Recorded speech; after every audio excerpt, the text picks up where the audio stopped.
Por tanto, tiene ese sesgo, desde el principio ya os aviso, ¿no? Mira, la primera diapositiva es esta que pone hacia una transición alimentaria, que yo lo pongo como una pregunta y en realidad para mí es una afirmación. Es decir, estamos en un momento donde vamos a una transición de modelos productivos, de matrices energéticas, porque así lo han decidido los grandes poderes, tanto energéticos como alimentarios como políticos, ¿sí? Más allá de que el cambio climático esté en la agenda pública, que ahora veréis algunas cuestiones más críticas, realmente estamos delante de un proceso de transición ecológica o verde, más que ecológica, yo diría verde. Y nos encontramos, es uno de los temas que yo os quiero poner en la mesa, posiblemente delante de uno de los grandes temas de futuro, que es el conflicto ecodistributivo. ¿Para quién va a beneficiar? ¿A quién va a beneficiar este cambio? ¿Será a los pequeños productores? ¿Será a los ciudadanos? ¿Será a las poblaciones empobrecidas? ¿Será a las clases populares? ¿O será a las grandes empresas y a los grandes centros de poder? Porque la transición ecológica o alimentaria, obviamente, ya podéis imaginar que no va a ser neutra, ¿no?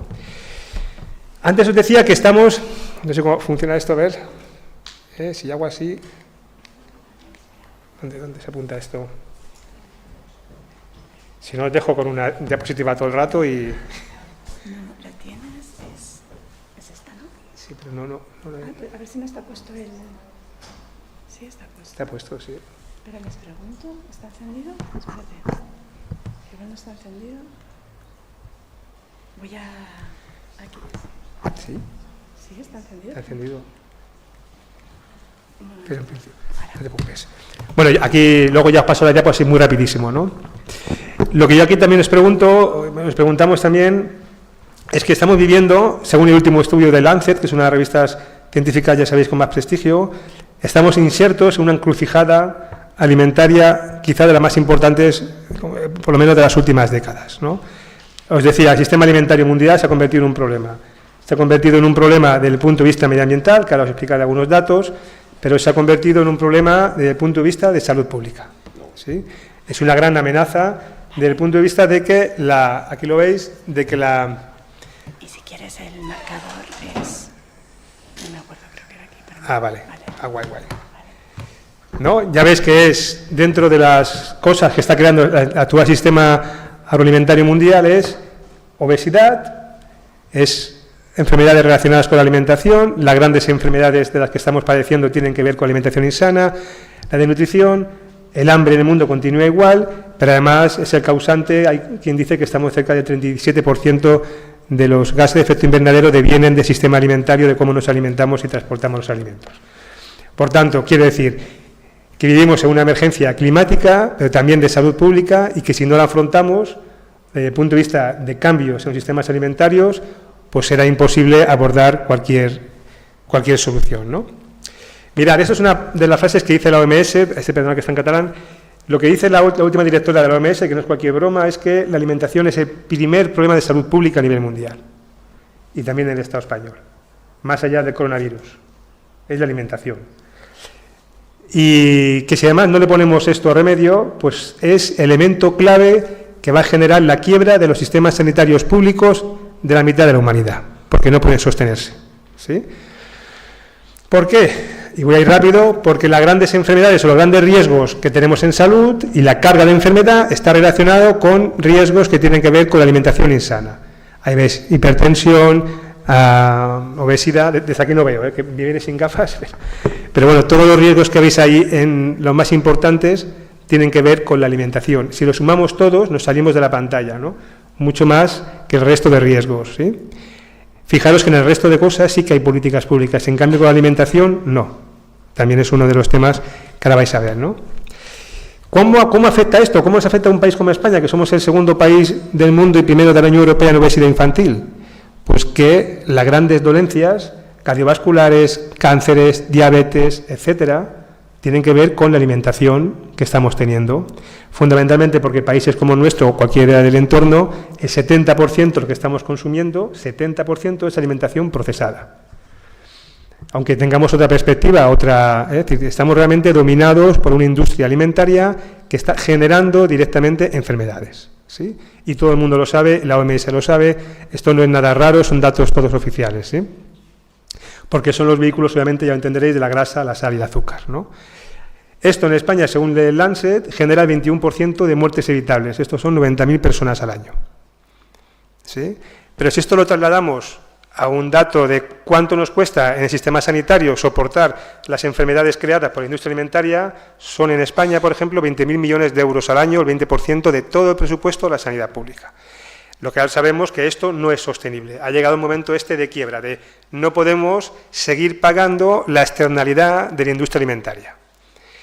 Pero además no pagamos todos por igual, que es otro de los temas también que es clave. La alimentación es un tema social. Siempre que veamos a ver los grandes titulares de la industria, de la propaganda, incluso también del Ministerio de Sanidad, etcétera, nos van a decir que la alimentación tiene que ver con tu estilo de vida, con tu decisión personal, y obviamente esto no es verdad, es una falsedad, tiene que ver fundamentalmente del barrio donde vivas, de tu renta y tu capacidad de acceso a una alimentación, ¿no? Porque en España, por ejemplo, casi el 44% de la población, aunque quiera, aunque tenga educación, aunque tenga voluntad, no se puede pagar una dieta saludable. Aquella famosa de la pirámide, no digo ya local, ecológica, que todavía estamos lejos. Este es un mapa para que veáis lo que estoy diciendo, que no lo inventamos, de la Agencia Catalana de Salud, donde compara los casos de diabetes tipo 2, que es la que está relacionada más con la alimentación, y las clases y las rentas que existen en Barcelona. Las zonas azules son las zonas ricas de Barcelona, las marrones las más pobres, y como veis, el tema de diabetes no es un tema, parece que no es un tema de decisión individual, sino que es un tema social, político y estructural. Por tanto, amerita políticas públicas. ¿Qué ha pasado en los últimos años en el mundo? Y sobre todo, iba a decir en el mundo occidental, pero ya también en África, ya en América Latina, ya es global. Hemos tenido un cambio de dieta en dos aspectos. Un cambio de dieta hacia alimentos más procesados y la introducción enorme de productos cárnicos. Aquello que veis de color rojo es los productos cárnicos. Es decir, tenemos una dieta hiperprocesada y una dieta hipercárnica, y detrás hay grandes oligopolios y grandes empresas. Y como veis, además, el precio de los alimentos procesados los últimos 20 años ha ido bajando, y el precio de los alimentos frescos, aunque no le llega a los agricultores, ya lo sabéis, ha ido subiendo. Por tanto, entrar en un mercado, lo hablaremos, municipal, casi es entrar en una milla de oro, en el sentido de que es caro y mucha gente queda excluida de ese tipo de alimentación fresca y más saludable. Capítulo aparte también amerita, ya que estamos aquí, el tema de la carne. Nosotros tenemos una campaña que se llama Carne de Cañón, que la podéis visitar, y hay con datos como este, donde casi, cuando hablamos de la carga de enfermedad generada por la alimentación insana, la mitad viene a ser el azúcar y la mitad viene a ser algún tipo de carnes, sobre todo las carnes procesadas, las carnes industriales, son las que están generando más enfermedad, ¿sí? Entre otras cosas porque estamos comiendo una barbaridad, ¿eh? En nuestro país estos son los datos que tenemos de consumo de carne, que está disparadísimo. Hace poco tiempo estos datos los cogimos del Ministerio de Agricultura, que eran casi la mitad de esto, algo por el estilo, donde decían que no teníamos ningún tipo de problema con el tema de consumo cárnico en España, solamente que se les había olvidado incluir el consumo fuera del hogar, que como podéis imaginar en España es importante. Hacen la suma y tenemos barbaridades como que tenemos 8 y casi 10 veces más de dos tipos de carne especialmente complicadas, como la carne procesada y la carne roja. Fundamentalmente la carne procesada porque sabemos que es cancerígena, porque la OMS en el año 2015 ya avisó al mundo que era cancerígeno y que tenía una relación directa con el cáncer colorectal, ¿sí?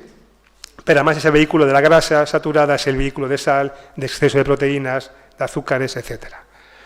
Pero es que el consumo de carne aquí, y no solo aquí, que ya veis, está disparado en el mundo, y más se va a disparar. Esto es un poco la gráfica donde comparamos ahora con el 2025, ¿no? Donde vais a ver que en todas las partes del mundo estamos teniendo niveles de aumento de consumo cárnico. Es decir, tenemos un problema desde el punto de vista, la veis, medioambiental, pero de salud pública con el brutal consumo cárnico y exceso que tenemos de carne, en realidad, low cost.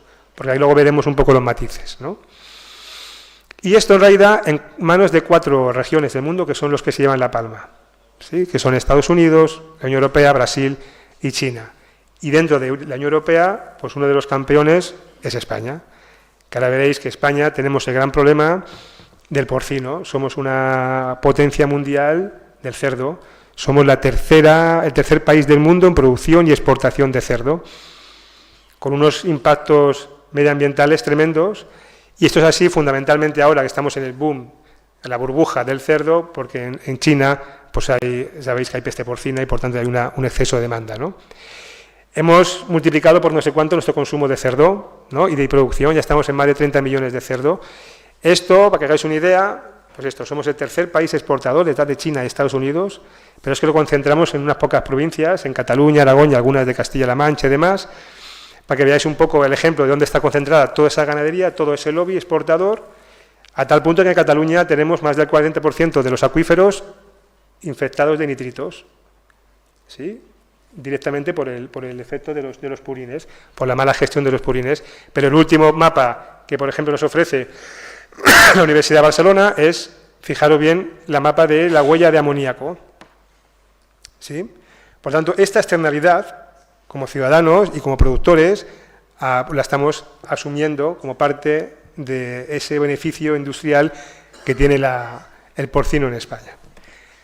Aquí para un poco lo que es el tema de salud. Como veis, es un eje fundamental, ¿no? Nuestra salud depende fundamentalmente de esta alimentación, que es la que nos está generando enfermedades. Si antes la generaban casi los virus como el coronavirus y las infecciosas, en realidad nuestro problema es con este tipo de enfermedades, no tanto con las otras. Pero además sabemos que buena parte de los gases de efecto invernadero y de cambio climático deviene del modelo de producción y de distribución de alimentos, es decir, generan casi el 40% de este tipo de, ¿no? Tanto por temas de deforestación, impactos, acuíferos, os podéis imaginar, ¿no?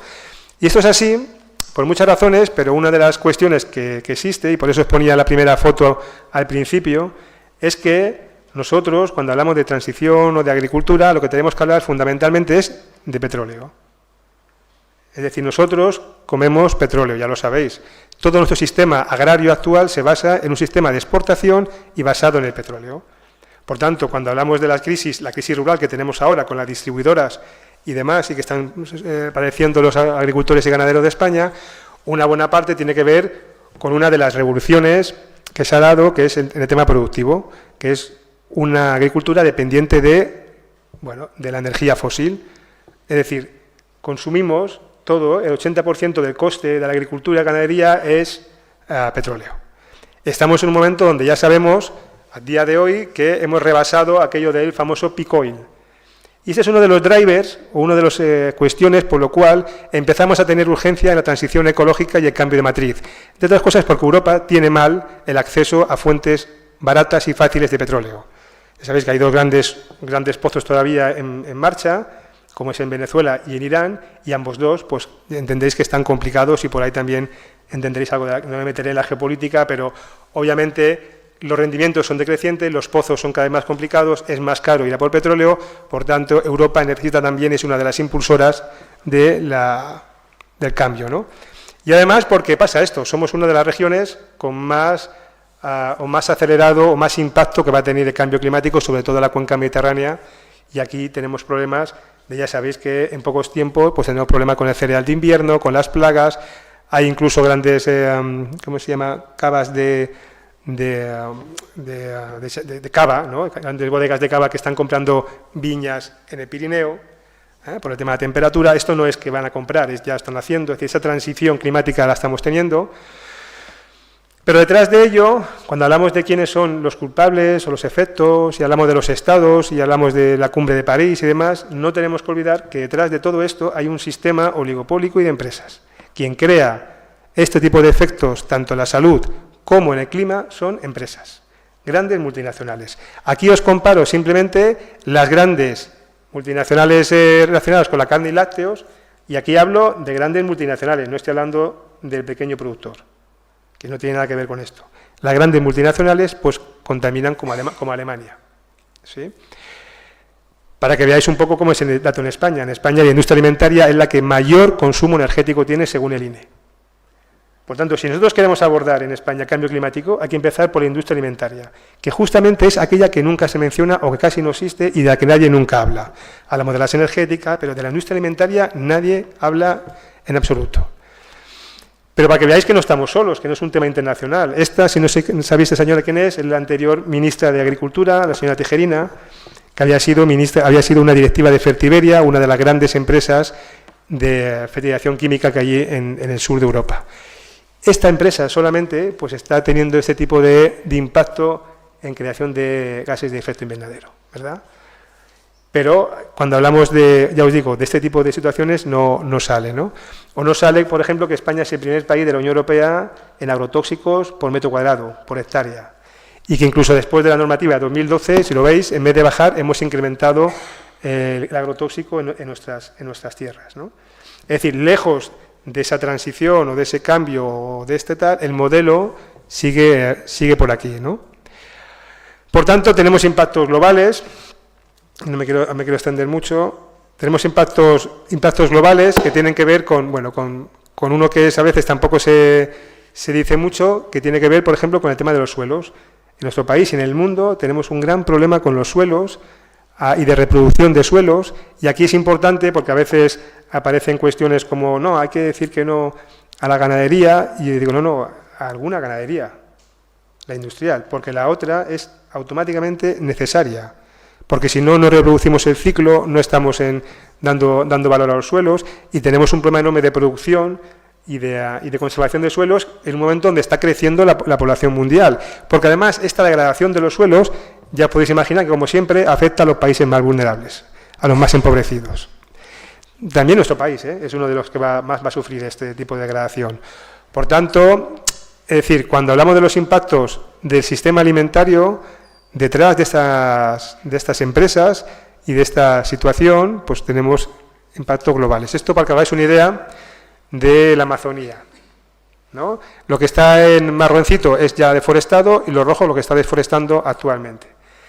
Daros cuenta que aquí tenemos la ganadería española, que os digo que es uno de los grandes polos industriales de Europa, tiene una responsabilidad muy importante, porque casi el 75% de toda la materia, de los alimentos que se importan en Europa, es pienso para animales.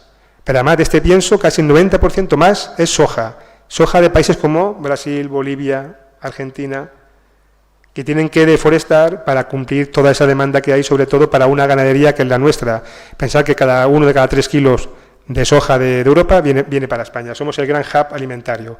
Somos el eje de rotación de la soja en Europa. Por tanto, una buena parte de esto tiene que ver, ¿no? Y detrás de aquí hay empresas con nombres y apellidos que podéis ver en este estudio que os decía, ¿no? Bueno, eso es un poco el tema de la ganadería que ya antes os he comentado. Y esto, claro, está teniendo efectos tremendos, o ha tenido ya efectos tremendos en el cambio de producción que ya se está dando, en que fundamentalmente las ganaderías, las pequeñas ganaderías familiares y demás desaparecen y son sustituidas por grandes empresas, con miles de animales, ¿no? Como aquel caso, igual os suena de Noviercas en Soria, que querían meter 20.000 vacas, me parece, o más, en una granja, y por tanto genera una destrucción de todo el tejido rural, de las pequeñas explotaciones, de aquello que decíamos o que nos servía para fijar población, ¿no?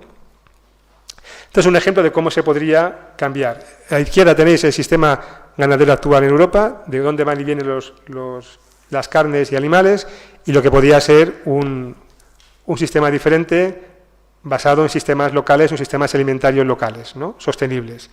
Quiero decir, no se trata solamente de utilizar coches eléctricos o no una energía fósil, es que necesitamos relocalizar la agricultura y la ganadería, y necesitamos además recampesinizar esta agricultura.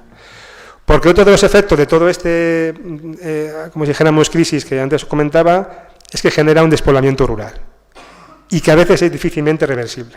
Es decir, cuando hablamos de que la España vaciada, y algunos medios de comunicación además lo tratan de una manera, pues yo creo que muy desafortunada, lo que tenemos en realidad es la expulsión, ya os digo, de la pequeña ganadería y agricultura familiar, la expulsión de todo un modelo y la sustitución por otro. Quiero decir, yo siempre digo que España no es una España vaciada, es una España rellenada. Quitan cosas y ponen otras. ¿Qué cosas quitan? Quitan agricultores, quitan ganaderos, quitan pequeñas granjas. ¿Qué ponemos? Ponemos vertederos, ponemos plantas eólicas, ponemos vertederos de residuos, ponemos cualquier cosa, o ponemos grandes granjas de cerdos, miles de cerdos, por ejemplo, como en Huesca, que este año han tenido un aumento de 1.000 cerdos diarios en la provincia, 1.000 cerdos cada día más en Huesca. Es decir, estamos sustituyendo todo un modelo y estamos, en realidad, decidiendo grandes empresas sobre el territorio que nos toca a todos. Pero, fundamentalmente, el territorio rural como un lugar donde podemos hacer lo que queramos y no se va a ver, ¿no? Y tiene que ver con un proceso donde este campesino es totalmente anulado y se sustituye por mano de obra asalariada, ¿sí? Más fácilmente, obviamente, controlada y verticalizada, porque lo que han hecho las empresas es echar la cadena para atrás, ¿no? Ya tengo mi supermercado, ahora tengo mi cadena de distribución y ahora tengo directamente la producción. Hace poco tiempo, no sé qué empresa había aquí de mazapanes, no me acuerdo, que había comprado no sé cuántos hectáreas, creo que en Castilla-La Mancha, de almendros para producir directamente sin agricultores. Por tanto, manejando la cadena hasta el final, ¿no? Os podéis imaginar que ese proceso en grandes capitales pues tiene también enormes problemas en todos los órdenes sociales, ecológicos y demás, ¿no? Y la pregunta es, bueno, ¿y cómo hemos llegado hasta aquí? Una de las cuestiones. Hay muchas razones, pero yo quiero daros dos, que os queden dos al menos en la cabeza, ¿no?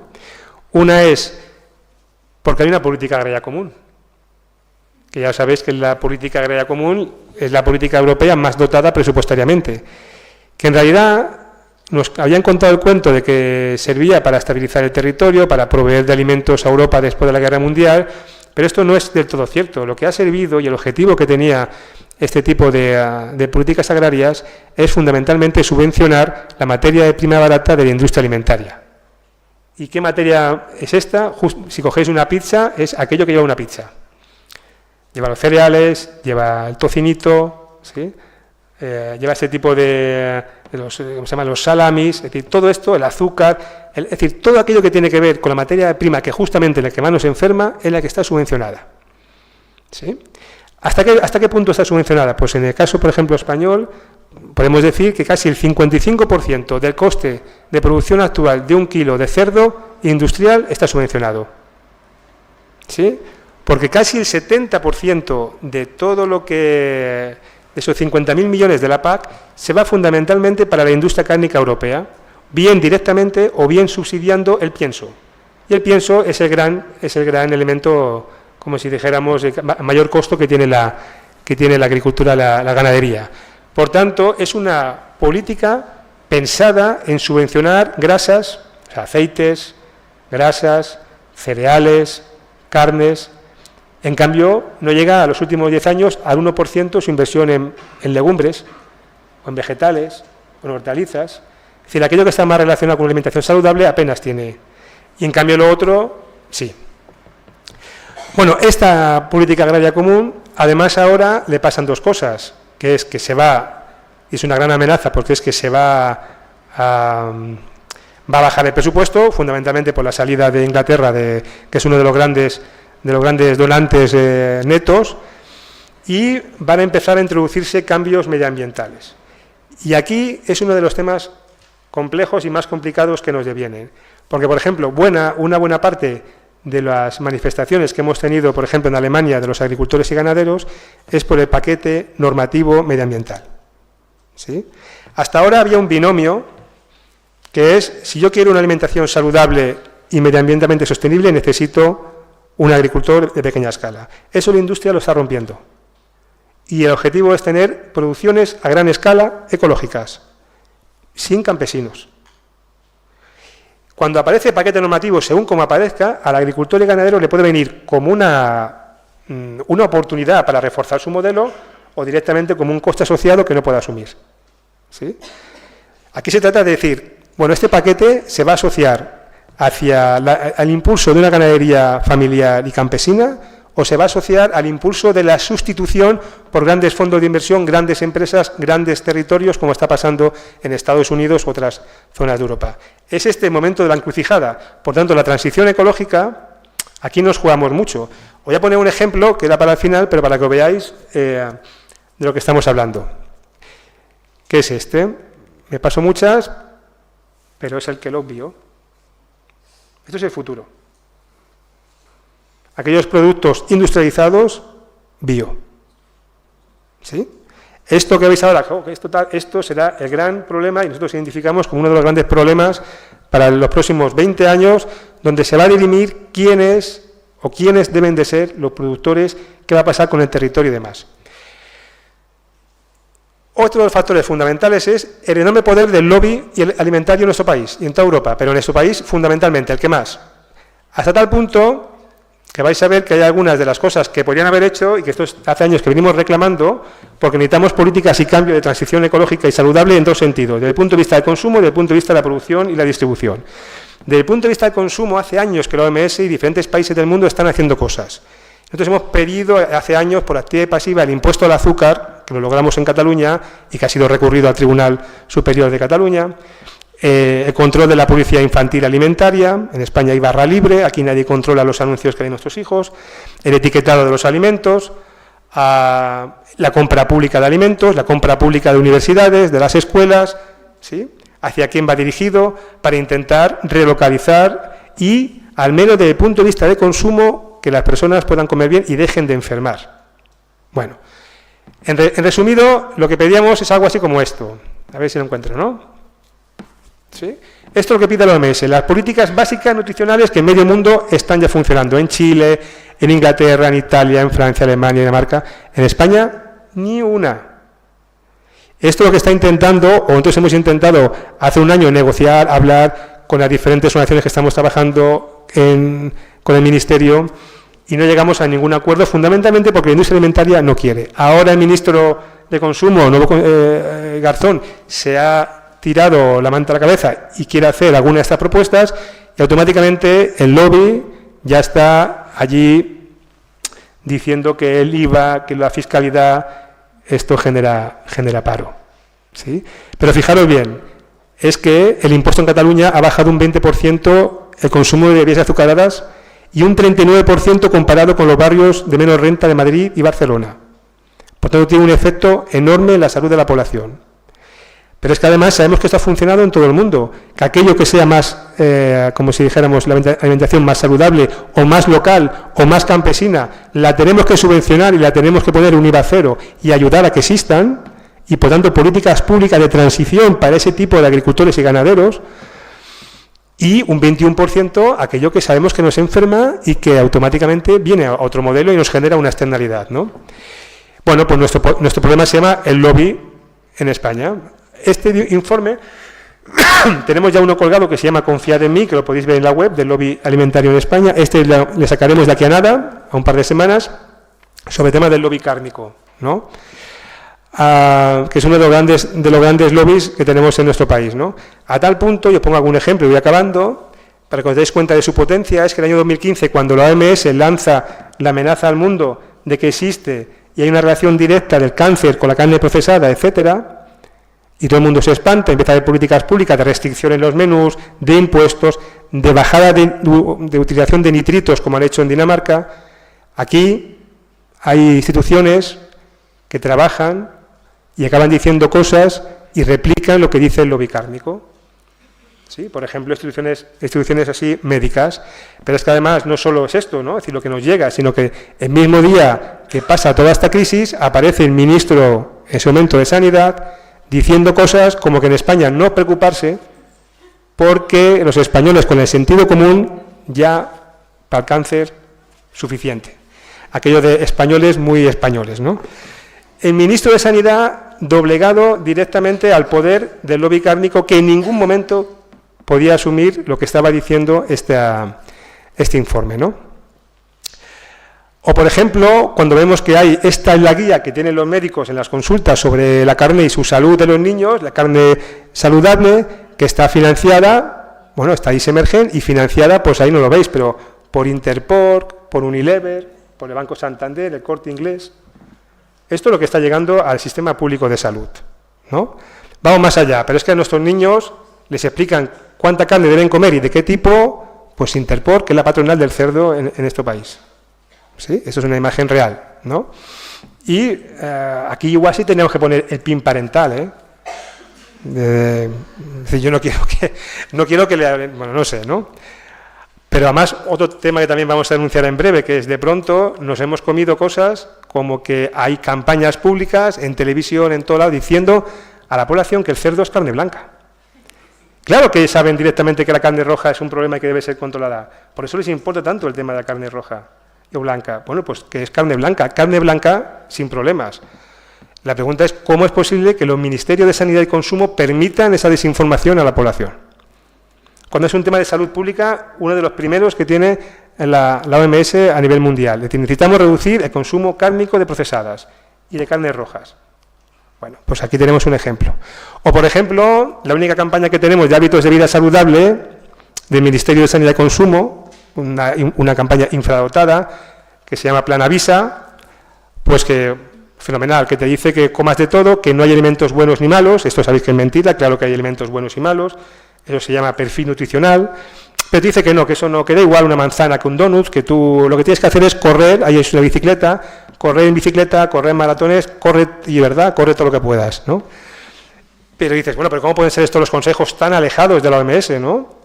Pues abajo, por ejemplo, igual tiene que ver, que no lo sabemos, que si veis el logotipo pone que es una campaña hecha por el Ministerio de Sanidad, la COSAN y la Fundación Alimentum. Si vais a la web y miréis quién es la Fundación Alimentum, vais a ver que está en el patronato todas las grandes multinacionales de la alimentación española. Todas, casi no queda ni una, ¿no? O temas como esto, que la Asociación Española de Pediatría pues cobraba dinero por poner su logotipo en productos con un perfil nutricional dudoso o a veces insano, ¿no? Por ejemplo, en papillas que iban cargadas hasta el 20% de azúcares para niños, ¿no? Ese tipo de situaciones, de barra libre, de falta de regulación en temas de conflicto de conflicto de intereses, donde pueden financiar maratones, pueden financiar cátedras, pueden financiar, mirar quién financia en España las cátedras de carne y salud, etcétera, está intrínsecamente relacionada con la industria y hay una barra libre absoluta en nuestro país. O cosas como esta ridícula, que esto sí que logramos quitarlo en Cataluña, que es que en la guía que nos dan a todos los padres y madres la Generalitat, de qué debe comer nuestros hijos y cómo se deben alimentar y el berenar, es la merienda, pues nos dice nocilla cómo tenemos que dar de comer a los hijos. Bueno, esto es así. ¿No? Bueno, total, que al final no os aburro mucho con esto, porque igual ya me queda poco tiempo, pero uno de los temas fundamentales es que, obviamente, ese lobby está ahí, que está haciendo su fuerza y su poder, y necesitamos urgentemente, pero lo que es ya, empezar a activar políticas. Debates, como si dijéramos, es importante tenerlos, pero necesitamos activar políticas y sabemos cuáles son, y sabemos cuáles funcionan. Y entre ellas, antes os contaba el tema de las alimentarias, ¿no? de consumo. Esto es clarísimo que es urgente y yo espero que el actual ministerio se ponga a ello y de todas maneras nosotros vamos a seguir peleando y a seguir denunciando, ¿no? Pero también necesitamos temas con el consumo de carne y la producción de carne, ¿no? ¿Qué cosas? Pues, hombre, tema de la fiscalidad, el tema también el tema de los antibióticos, que sabéis que somos el primer país de la Unión Europea en uso de antibióticos por animal. 4 veces más que Francia, creo, y 6 más que Alemania, ¿no? Es decir, y que es verdad que hay ahora una directiva que se aprobó en este verano sobre el uso de antibióticos en animales y que se va a restringir la profilaxis y la metafilaxis, aquí los veterinarios. Vamos a ver, luego esto hay que ponerlo en marcha y hay que hacer aquí la adecuación y la reglamentación española, vamos a ver cómo queda todo esto. Pero necesitamos también reducir el tema de nitritos, la publicidad infantil, la transparencia, pero también necesitamos, es decir, advertir también a la población de los riesgos de este consumo, quitarlos de los menús escolares, es decir, una reconversión.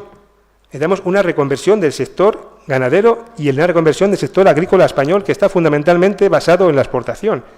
Pero no una reconversión sencilla, sino una reconversión profunda para ligarla fundamentalmente a los sistemas locales y los sistemas alimentarios locales.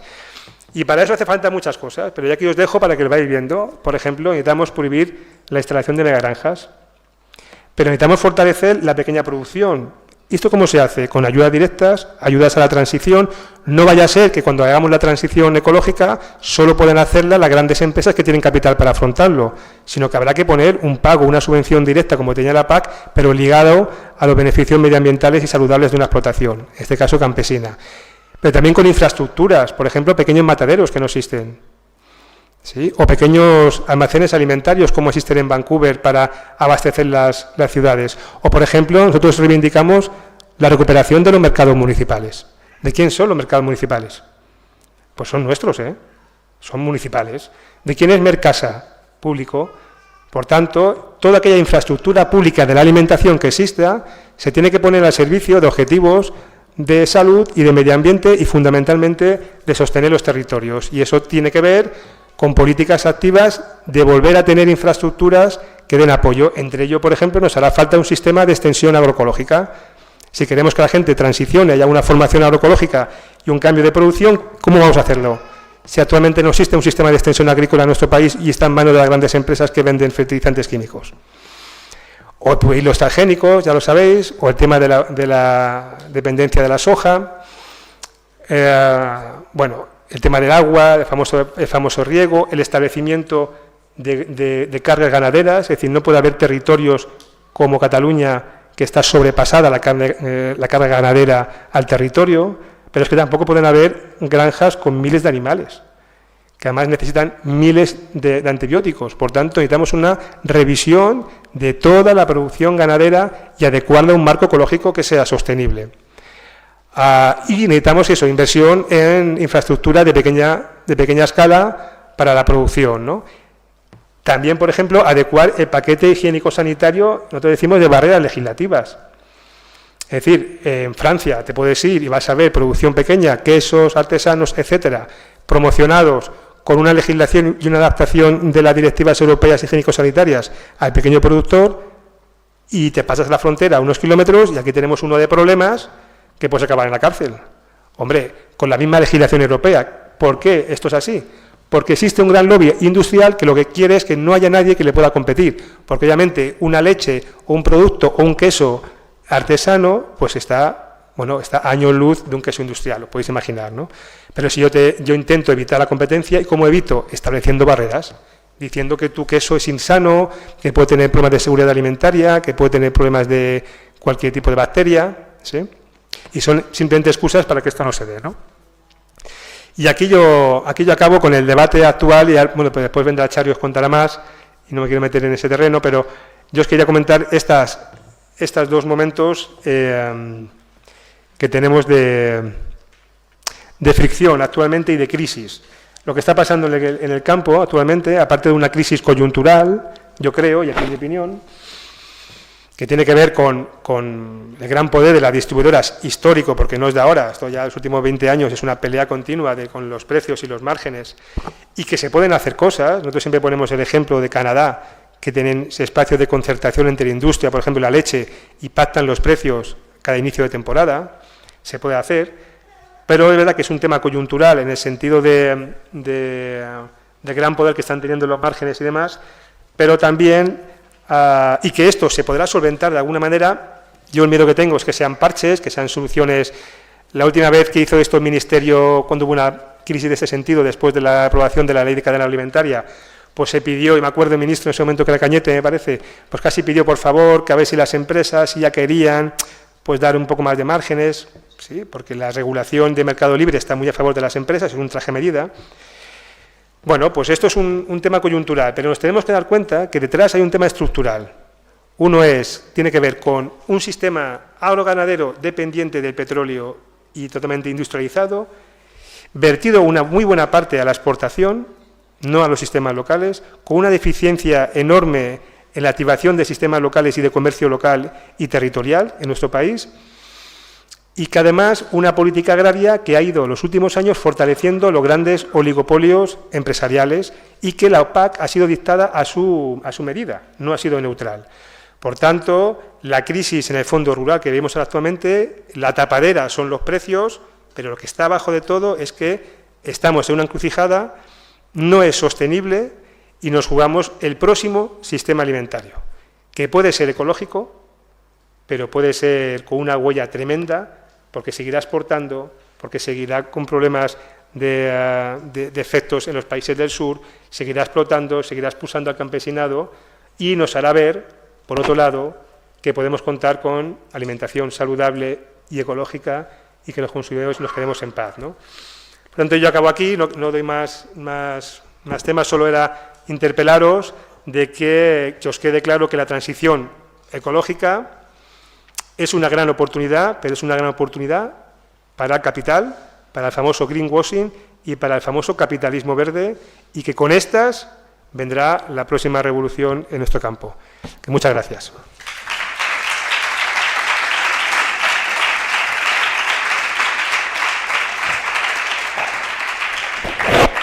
Bueno, muchísimas gracias, Javier, porque además te has ajustado a los tiempos. De hecho, te han sobrado algunos minutos, que es lo más raro del mundo. Así que te agradezco. Muy interesante tu ponencia.